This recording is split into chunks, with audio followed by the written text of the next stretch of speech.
The Adventure of the Missing Three-Quarter.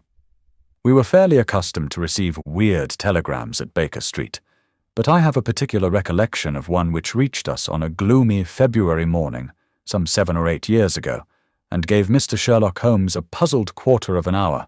It was addressed to him, and ran thus: "Please await me. Terrible misfortune. Right wing 3/4 missing, indispensable tomorrow. Overton." "Strand postmark, and dispatched 10:36, said Holmes, reading it over and over. Mr. Overton was evidently considerably excited when he sent it, and somewhat incoherent in consequence. "Well, well, he will be here, I dare say, by the time I have looked through the Times, and then we shall know all about it. Even the most insignificant problem would be welcome in these stagnant days." Things had indeed been very slow with us, and I had learned to dread such periods of inaction, for I knew by experience that my companion's brain was so abnormally active that it was dangerous to leave it without material upon which to work. For years I had gradually weaned him from that drug mania which had threatened once to check his remarkable career.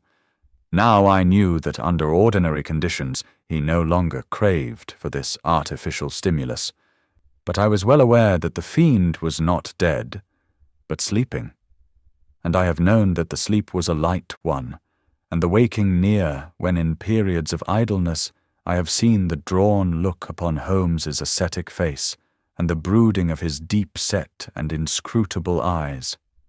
Therefore I blessed this Mr. Overton, whoever he might be, since he had come with his enigmatic message to break that dangerous calm which brought more peril to my friend than all the storms of his tempestuous life. As we had expected, the telegram was soon followed by its sender, and the card of Mr. Cyril Overton, Trinity College, Cambridge, announced the arrival of an enormous young man, 16 stone of solid bone and muscle, who spanned the doorway with his broad shoulders, and looked from one of us to the other with a comely face which was haggard with anxiety. "Mr. Sherlock Holmes?" My companion bowed. "I've been down to Scotland Yard, Mr. Holmes. I saw Inspector Stanley Hopkins. He advised me to come to you. He said the case, so far as he could see, was more in your line than in that of the regular police. Pray sit down and tell me what is the matter." "It's awful, Mr. Holmes. Simply awful. I wonder my hair isn't grey. Godfrey Staunton. You've heard of him, of course? He's simply the hinge that the whole team turns on. I'd rather spare 2 from the pack and have Godfrey for my 3/4 line. Whether it's passing or tackling or dribbling, there's no one to touch him, and then he's got the head and can hold us all together. What am I to do?" "That's what I ask you, Mr. Holmes.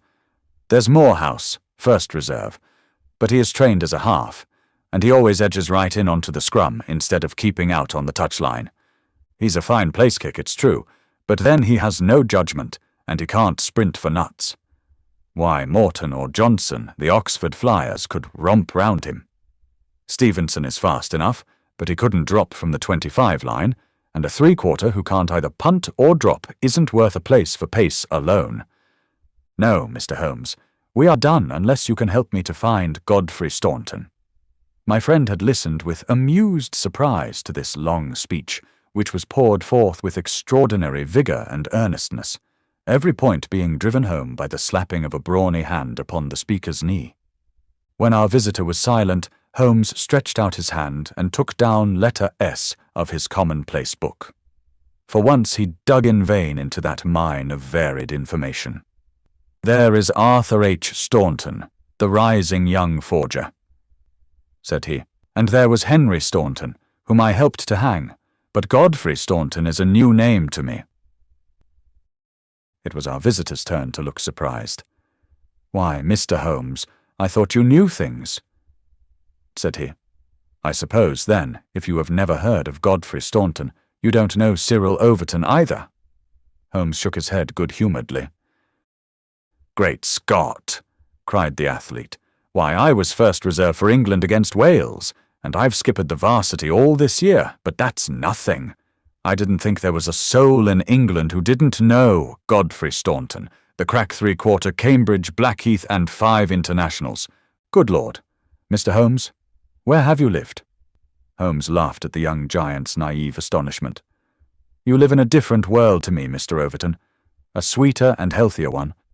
My ramifications stretch out into many sections of society, but never, I am happy to say, into amateur sport, which is the best and soundest thing in England. However, your unexpected visit this morning shows me that even in that world of fresh air and fair play, there may be work for me to do. So now, my good sir, I beg you to sit down and to tell me, slowly and quietly, exactly what it is that has occurred, and how you desire that I should help you." Young Overton's face assumed the bothered look of the man who is more accustomed to using his muscles than his wits, but by degrees, with many repetitions and obscurities which I may omit from his narrative, he laid his strange story before us. "It's this way, Mr. Holmes. As I have said, I am the skipper of the rugby team of Cambridge. Varsity, and Godfrey Staunton is my best man. Tomorrow we play Oxford. Yesterday we all came up, and we settled at Bentley's private hotel. At 10 o'clock, I went round and saw that all the fellows had gone to roost, for I believe in strict training and plenty of sleep to keep a team fit. I had a word or two with Godfrey before he turned in. He seemed to me to be pale and bothered. I asked him what was the matter. He said he was all right, just a touch of headache. I bade him good night and left him. Half an hour later, the porter tells me that a rough-looking man with a beard called with a note for Godfrey. He had not gone to bed, and the note was taken to his room. Godfrey read it, and fell back in a chair as if he had been pole-axed. The porter was so scared that he was going to fetch me, but Godfrey stopped him, had a drink of water, and pulled himself together. Then he went downstairs, said a few words to the man who was waiting in the hall, and the two of them went off together. The last that the porter saw of them, they were almost running down the street in the direction of the Strand. This morning Godfrey's room was empty. His bed had never been slept in, and his things were all just as I had seen them the night before. He had gone off at a moment's notice with this stranger, and no word has come from him since. I don't believe he will ever come back. He was a sportsman, was Godfrey, down to his marrow, and he wouldn't have stopped his training and let in his skipper if it were not for some cause that was too strong for him. No, I feel as if he were gone for good, and we should never see him again." Sherlock Holmes listened with the deepest attention to this singular narrative. "What did you do?" he asked. "I wired to Cambridge to learn if anything had been heard of him there. I've had an answer. No one has seen him." "Could he have got back to Cambridge?" "Yes, there is a late train, 11:15. "But so far as you can ascertain, he did not take it?" "No, he has not been seen." "What did you do next?" "I wired to Lord Mount James." "Why to Lord Mount James?" "Godfrey is an orphan, and Lord Mount James is his nearest relative. His uncle, I believe." "Indeed. This throws new light upon the matter. Lord Mount James is one of the richest men in England." "So I've heard Godfrey say." "And your friend was closely related?" "Yes, he was his heir, and the old boy is nearly 80, cram-full of gout, too. They say he could chalk his billiard cue with his knuckles. He never allowed Godfrey a shilling in his life, for he is an absolute miser. But it will all come to him right enough." "Have you heard from Lord Mount James?" "No." "What motive could your friend have in going to Lord Mount James?" "Well, something was worrying him the night before, and if it was to do with money, it is possible that he would make for his nearest relative, who had so much of it, though from all I have heard he would not have much chance of getting it. Godfrey was not fond of the old man. He would not go if he could help it." "Well, we can soon determine that. If your friend was going to his relative, Lord Mount James, you have then to explain the visit of this rough-looking fellow at so late an hour, and the agitation that was caused by his coming." Cyril Overton pressed his hands to his head. "I can make nothing of it," said he. "Well, well, I have a clear day, and I shall be happy to look into the matter," said Holmes. "I should strongly recommend you to make your preparations for your match without reference to this young gentleman. It must, as you say, have been an overpowering necessity which tore him away in such a fashion and the same necessity is likely to hold him away. Let us step round together to the hotel and see if the porter can throw any fresh light upon the matter. Sherlock Holmes was a past master in the art of putting a humble witness at his ease, and very soon, in the privacy of Godfrey Staunton's abandoned room, he had extracted all that the porter had to tell. The visitor of the night before was not a gentleman, neither was he a working man. He was simply what the porter described as a medium-looking chap, a man of 50, beard grizzled, pale face, quietly dressed. He seemed himself to be agitated. The porter had observed his hand trembling when he had saw out the note. Godfrey Staunton had crammed the note into his pocket. Staunton had not shaken hands with the man in the hall. They had exchanged a few sentences, of which the porter had only distinguished the one word time. Then they had hurried off in the manner described. It was just 10:30 by the hall clock. "Let me see," said Holmes, seating himself on Staunton's bed. "You are the day porter, are you not?" "Yes, sir. I go off duty at 11. "The night porter saw nothing, I suppose?" "No, sir. One theatre party came in late. No one else." "Were you on duty all day yesterday?" "Yes, sir." "Did you take any messages to Mr. Staunton?" "Yes, sir. One telegram." "Ah, that's interesting. What o'clock was this?" "About 6. "Where was Mr. Staunton when he received it?" "Here in his room." "Were you present when he opened it?" "Yes, sir. I waited to see if there was an answer." "Well, was there?" "Yes, sir. He wrote an answer." "Did you take it?" "No, he took it himself." "But he wrote it in your presence?" "Yes, sir. I was standing by the door, and he with his back turned at that table. When he had written it, he said, 'All right, porter, I will take this myself.'" "What did he write it with?" "A pen, sir." "Was the telegraphic form one of these on the table?" "Yes, sir. It was the top one." Holmes rose. Taking the forms, he carried them over to the window and carefully examined that which was uppermost. "It is a pity he did not write in pencil," said he, throwing them down again with a shrug of disappointment. "As you have no doubt frequently observed, Watson, the impression usually goes through, a fact which has dissolved many a happy marriage. However, I can find no trace here. I rejoice, however, to perceive that he wrote with a broad-pointed quill pen, and I can hardly doubt that we will find some impression upon this blotting pad. Ah, yes, surely this is the very thing." He tore off a strip of the blotting paper and turned towards us the following hieroglyphic.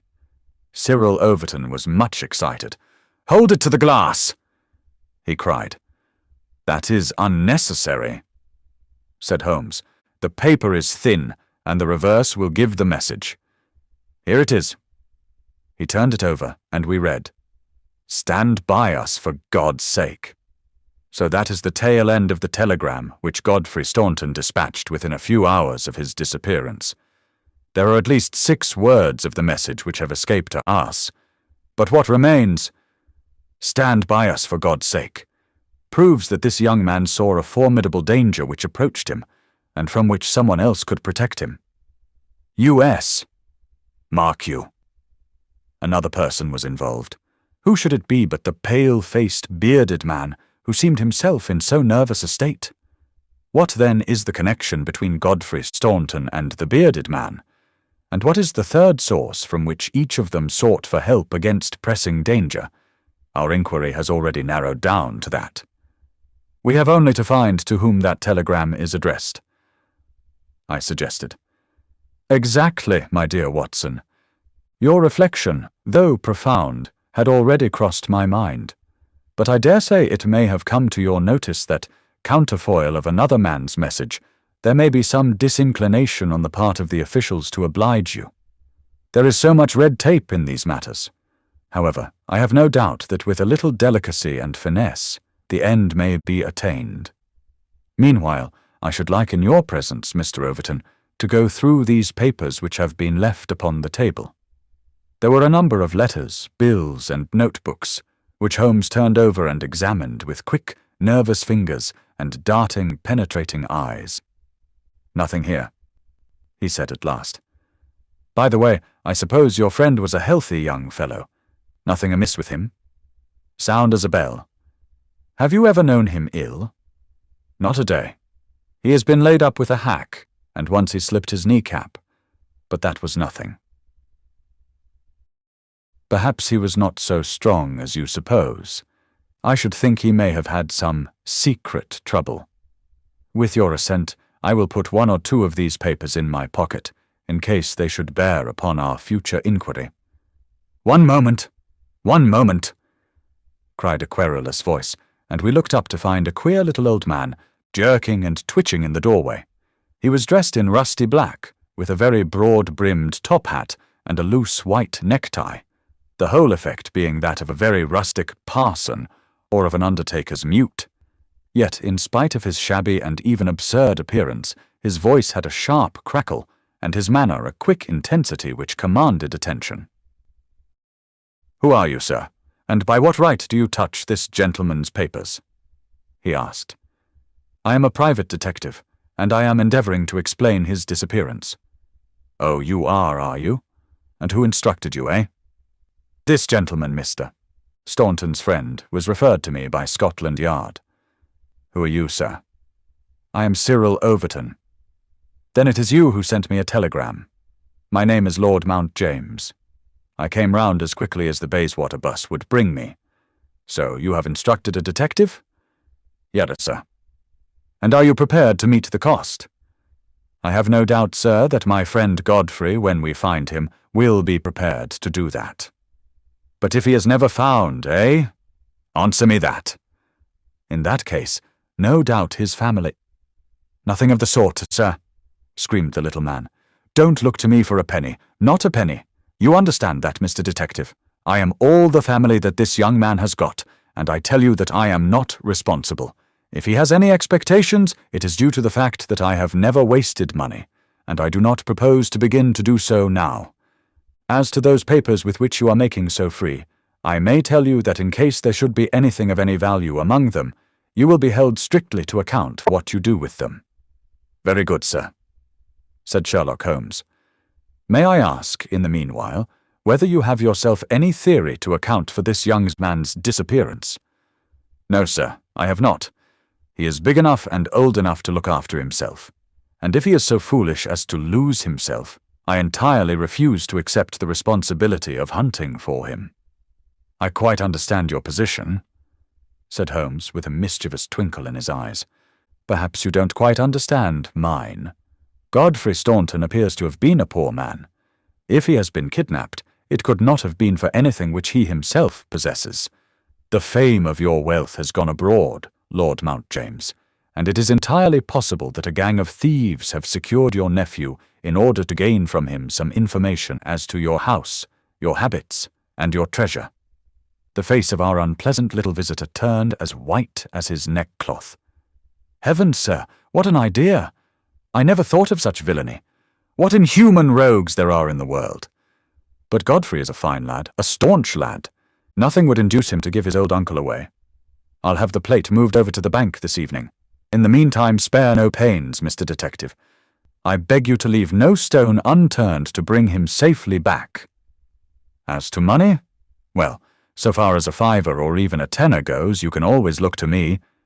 Even in his chastened frame of mind, the noble miser could give us no information which could help us, for he knew little of the private life of his nephew.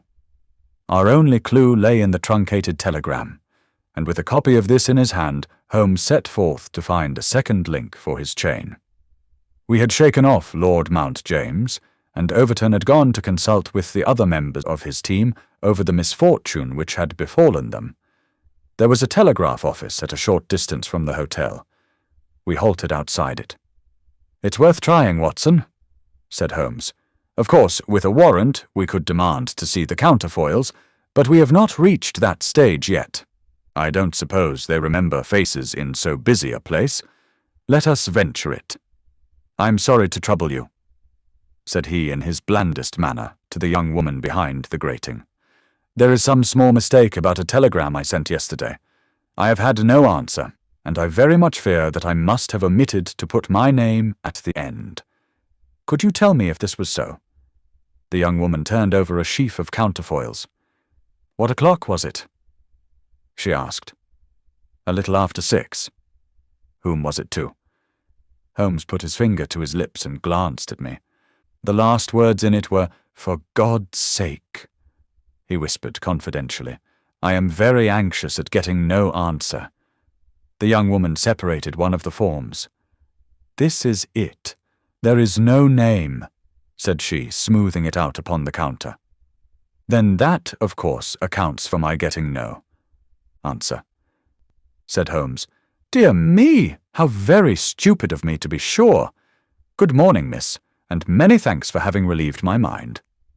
He chuckled and rubbed his hands when we found ourselves in the street once more. "Well?" I asked. "We progress, my dear Watson. We progress. I had 7 different schemes for getting a glimpse of that telegram, but I could hardly hope to succeed the very first time. And what have you gained?" "A starting point for our investigation." He hailed a cab. "King's Cross Station," said he. "We have a journey, then." "Yes, I think we must run down to Cambridge together. All the indications seem to me to point in that direction." "Tell me," I asked as we rattled up Gray's Inn Road, "have you any suspicion yet as to the cause of the disappearance? I don't think that among all our cases I have known one where the motives are more obscure. Surely you don't really imagine that he may be kidnapped in order to give information against his wealthy uncle?" "I confess, my dear Watson, that does not appeal to me as a very probable explanation. It struck me, however, as being the one which was most likely to interest that exceedingly unpleasant old person." "It certainly did that. But what are your alternatives?" "I could mention several. You must admit that it is curious and suggestive that this incident should occur on the eve of this important match, and should involve the only man whose presence seems essential to the success of the side. It may, of course, be a coincidence, but it is interesting. Amateur sport is free from betting, but a good deal of outside betting goes on among the public, and it is possible that it might be worth someone's while to get at a player as the ruffians of the turf get at a racehorse. There is one explanation. A second very obvious one is that this young man really is the heir of a great property, however modest his means may at present be, and it is not impossible that a plot to hold him for ransom might be concocted. These theories take no account of the telegram." "Quite true, Watson. The telegram still remains the only solid thing with which we have to deal, and we must not permit our attention to wander away from it. It is to gain light upon the purpose of this telegram that we are now upon our way to Cambridge. The path of our investigation is at present obscure, but I shall be very much surprised if before evening we have not cleared it up, or made a considerable advance along it." It was already dark when we reached the old university city. Holmes took a cab at the station and ordered the man to drive to the house of Dr. Leslie Armstrong. A few minutes later, we had stopped at a large mansion in the busiest thoroughfare. We were shown in, and after a long wait were at last admitted into the consulting room, where we found the doctor seated behind his table. It argues the degree in which I had lost touch with my profession that the name of Leslie Armstrong was unknown to me. Now I am aware that he is not only one of the heads of the medical school of the university, but a thinker of European reputation in more than one branch of science. Yet even without knowing his brilliant record, one could not fail to be impressed by a mere glance at the man, the square, massive face, the brooding eyes under the thatched brows, and the granite moulding of the inflexible jaw. A man of deep character, a man with an alert mind, grim, ascetic, self-contained, formidable. So I read Dr. Leslie Armstrong. He held my friend's card in his hand, and he looked up with no very pleased expression upon his dour features. "I have heard your name, Mr. Sherlock Holmes, and I am aware of your profession, one of which I by no means approve. In that, Doctor, you will find yourself in agreement with every criminal in the country," said my friend quietly. "So far as your efforts are directed towards the suppression of crime, sir, they must have the support of every reasonable member of the community, though I cannot doubt that the official machinery is amply sufficient for the purpose. Where your calling is more open to criticism is when you pry into the secrets of private individuals, when you rake up family matters which are better hidden, and when you incidentally waste the time of men who are more busy than yourself. At the present moment, for example, I should be writing a treatise instead of conversing with you. No doubt, Doctor, and yet the conversation may prove more important than the treatise.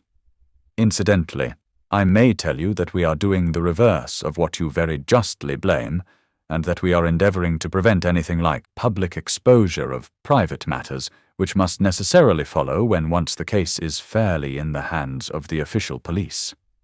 You may look upon me simply as an irregular pioneer who goes in front of the regular forces of the country. I have come to ask you about Mr. Godfrey Staunton. What about him? You know him, do you not? He is an intimate friend of mine. You are aware that he has disappeared. Ah, indeed. There was no change of expression in the rugged features of the doctor. He left his hotel last night. He has not been heard of. No doubt he will return. Tomorrow is the varsity football match. I have no sympathy with these childish games. The young man's fate interests me deeply, since I know him and like him. The football match does not come within my horizon at all. I claim your sympathy, then, in my investigation of Mr. Staunton's fate. Do you know where he is? Certainly not. You have not seen him since yesterday. No, I have not. Was Mr. Staunton a healthy man? Absolutely. Did you ever know him ill? Never. Holmes popped a sheet of paper before the doctor's eyes. Then perhaps you will explain this receipted bill for 13 guineas, paid by Mr. Godfrey Staunton last month to Dr. Leslie Armstrong of Cambridge. I picked it out from among the papers upon his desk. The doctor flushed with anger. I do not feel that there is any reason why I should render an explanation to you, Mr. Holmes. Holmes replaced the bill in his notebook. If you prefer a public explanation, it must come sooner or later, said he. I have already told you that I can hush up that which others will be bound to publish, and you would really be wiser to take me into your complete confidence. I know nothing about it. Did you hear from Mr. Staunton in London? Certainly not. Dear me, the post office again. Holmes sighed wearily. A most urgent telegram was dispatched to you from London by Godfrey Staunton at 6:15 yesterday evening, a telegram which is undoubtedly associated with his disappearance, and yet you have not had it. It is most culpable. I shall certainly go down to the office here and register a complaint. Doctor. Leslie Armstrong sprang up from behind his desk, and his dark face was crimson with fury. I'll trouble you to walk out of my house, sir, said he.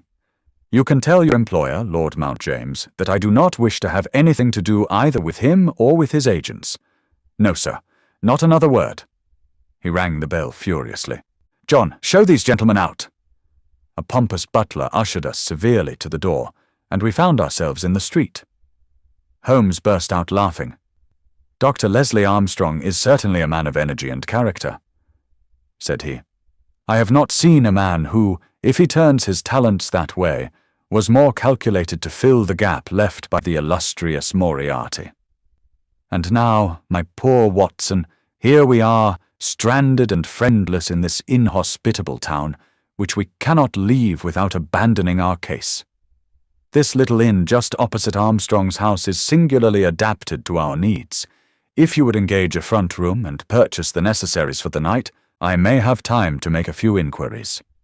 These few inquiries proved, however, to be a more lengthy proceeding than Holmes had imagined, for he did not return to the inn until nearly 9 o'clock.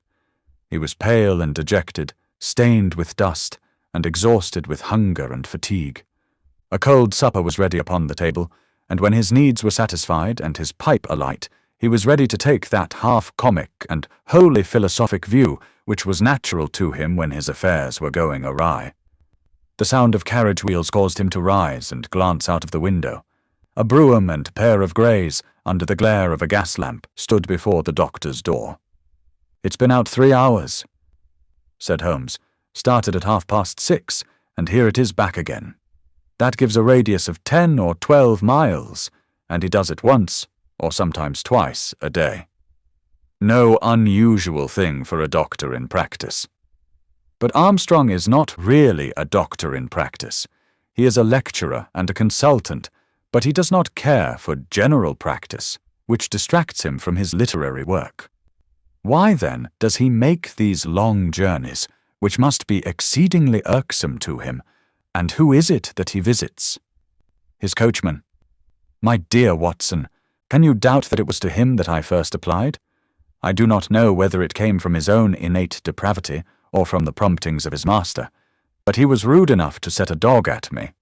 Neither dog nor man liked the look of my stick, however, and the matter fell through. Relations were strained after that, and further inquiries out of the question. All that I have learned I got from a friendly native in the yard of our own inn. It was he who told me of the doctor's habits and of his daily journey. At that instant, to give point to his words, the carriage came round to the door. Could you not follow it? Excellent, Watson. You are scintillating this evening. The idea did cross my mind. There is, as you may have observed, a bicycle shop next to our inn. Into this I rushed, engaged a bicycle, and was able to get started before the carriage was quite out of sight. I rapidly overtook it, and then, keeping at a discreet distance of 100 yards or so, I followed its lights until we were clear of the town. We had got well out on the country road when a somewhat mortifying incident occurred. The carriage stopped, the doctor alighted, walked swiftly back to where I had also halted, and told me in an excellent sardonic fashion that he feared the road was narrow, and that he hoped his carriage did not impede the passage of my bicycle. Nothing could have been more admirable than his way of putting it. I at once rode past the carriage, and keeping to the main road, I went on for a few miles, and then halted in a convenient place to see if the carriage passed. There was no sign of it, however, and so it became evident that it had turned down one of several side roads which I had observed. I rode back, but again saw nothing of the carriage, and now, as you perceive, it has returned after me. Of course, I had at the outset no particular reason to connect these journeys with the disappearance of Godfrey Staunton, and was only inclined to investigate them on the general grounds that everything which concerns Dr. Armstrong is at present of interest to us. But now that I find he keeps so keen a lookout upon anyone who may follow him on these excursions, the affair appears more important, and I shall not be satisfied until I have made the matter clear. We can follow him tomorrow. Can we? It is not so easy as you seem to think. You are not familiar with Cambridgeshire scenery, are you? It does not lend itself to concealment. All this country that I passed over tonight is as flat and clean as the palm of your hand, and the man we are following is no fool, as he very clearly showed tonight. I have wired to Overton to let us know any fresh London developments at this address, and in the meantime we can only concentrate our attention upon Dr. Armstrong, whose name the obliging young lady at the office allowed me to read upon the counterfoil of Staunton's urgent message. He knows where the young man is. To that I'll swear, and if he knows, then it must be our own fault if we cannot manage to know also. At present it must be admitted that the odd trick is in his possession, and, as you are aware, Watson, it is not my habit to leave the game in that condition. And yet the next day brought us no nearer to the solution of the mystery. A note was handed in after breakfast, which Holmes passed across to me with a smile. Sir, it ran, I can assure you that you are wasting your time in dogging my movements. I have, as you discovered last night, a window at the back of my brougham, and if you desire a 20-mile ride which will lead you to the spot from which you started, you have only to follow me. Meanwhile, I can inform you that no spying upon me can in any way help Mr. Godfrey Staunton, and I am convinced that the best service you can do to that gentleman is to return at once to London and to report to your employer that you are unable to trace him. Your time in Cambridge will certainly be wasted. Yours faithfully, Leslie Armstrong. An outspoken, honest antagonist is the doctor, said Holmes. Well, well, he excites my curiosity, and I must really know before I leave him. His carriage is at his door now, said I. There he is stepping into it. I saw him glance up at our window as he did so. Suppose I try my luck upon the bicycle. No, no, my dear Watson. With all respect for your natural acumen, I do not think that you are quite a match for the worthy doctor. I think that possibly I can attain our end by some independent explorations of my own. I'm afraid that I must leave you to your own devices, as the appearance of two inquiring strangers upon a sleepy countryside might excite more gossip than I care for. No doubt you will find some sights to amuse you in this venerable city, and I hope to bring back a more favorable report to you before evening. Once more, however, my friend was destined to be disappointed. He came back at night, weary and unsuccessful. I've had a blank day, Watson. Having got the doctor's general direction, I spent the day in visiting all the villages upon that side of Cambridge, and comparing notes with publicans and other local news agencies. I have covered some ground. Chesterton, Histon, Waterbeach, and Oakington have each been explored, and have each proved disappointing.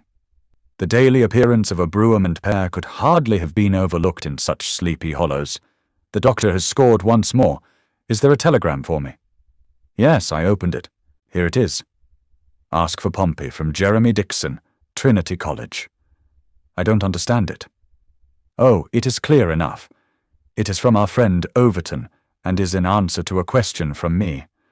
I'll just send round a note to Mr. Jeremy Dixon, and then I have no doubt that our luck will turn. By the way, is there any news of the match? Yes, the local evening paper has an excellent account in its last edition. Oxford won by a goal and 2 tries. The last sentences of the description say, "The defeat of the Light Blues may be entirely attributed to the unfortunate absence of the crack international, Godfrey Staunton, whose want was felt at every instant of the game. The lack of combination in the 3-quarter line and their weakness both in attack and defence more than neutralised the efforts of a heavy and hard-working pack." Then our friend Overton's forebodings have been justified, said Holmes. Personally, I am in agreement with Dr. Armstrong, and football does not come within my horizon. Early to bed tonight, Watson, for I foresee that tomorrow may be an eventful day. I was horrified by my first glimpse of Holmes next morning, for he sat by the fire holding his tiny hypodermic syringe. I associated that instrument with the single weakness of his nature, and I feared the worst when I saw it glittering in his hand. He laughed at my expression of dismay and laid it upon the table. "No, no, my dear fellow, there is no cause for alarm. It is not upon this occasion the instrument of evil, but it will rather prove to be the key which will unlock our mystery.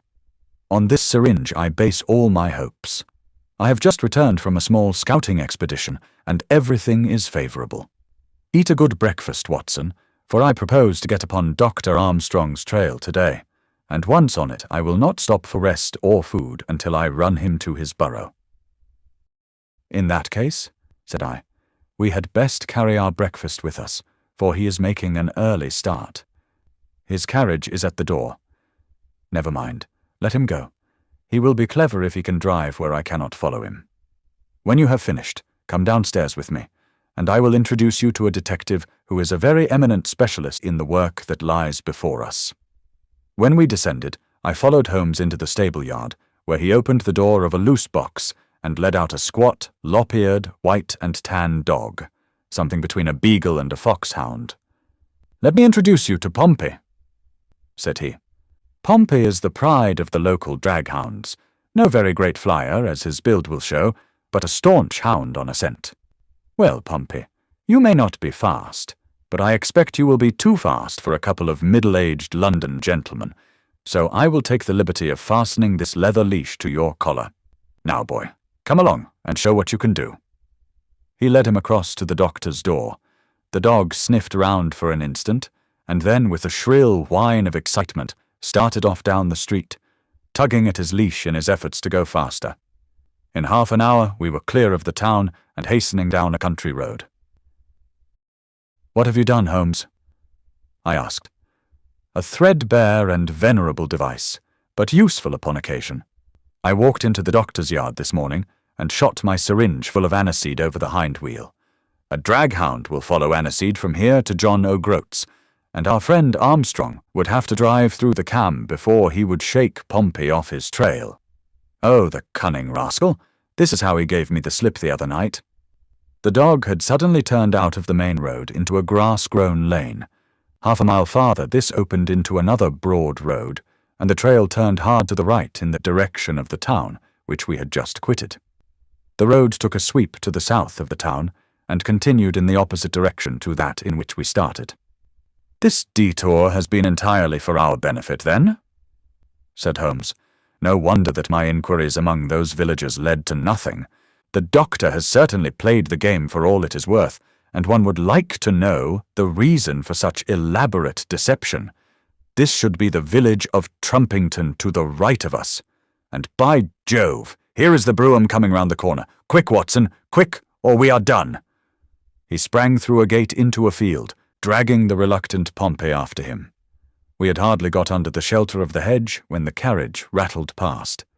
I caught a glimpse of Dr. Armstrong within, his shoulders bowed, his head sunk on his hands, the very image of distress. I could tell by my companion's graver face that he also had seen. "I fear there is some dark ending to our quest," said he. "It cannot be long before we know it. Come, Pompey. Ah, it is the cottage in the field." There could be no doubt that we had reached the end of our journey. Pompey ran about and whined eagerly outside the gate, where the marks of the brougham's wheels were still to be seen.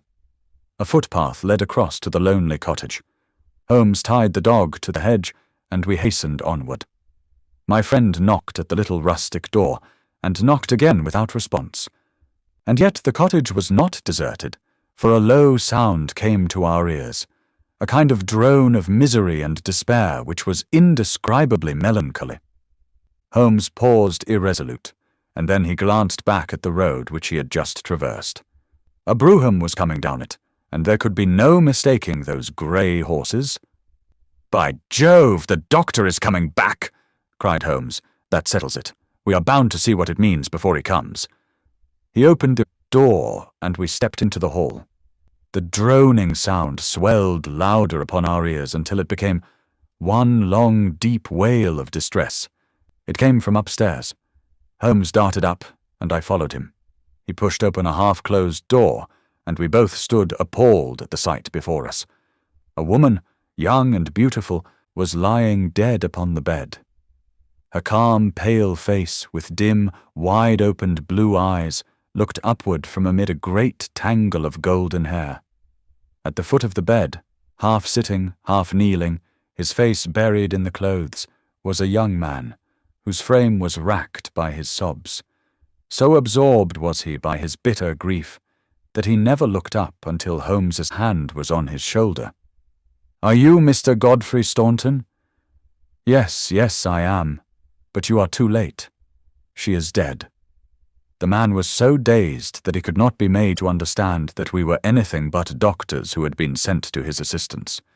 Holmes was endeavouring to utter a few words of consolation and to explain the alarm which had been caused to his friends by his sudden disappearance, when there was a step upon the stairs, and there was the heavy, stern, questioning face of Dr. Armstrong at the door.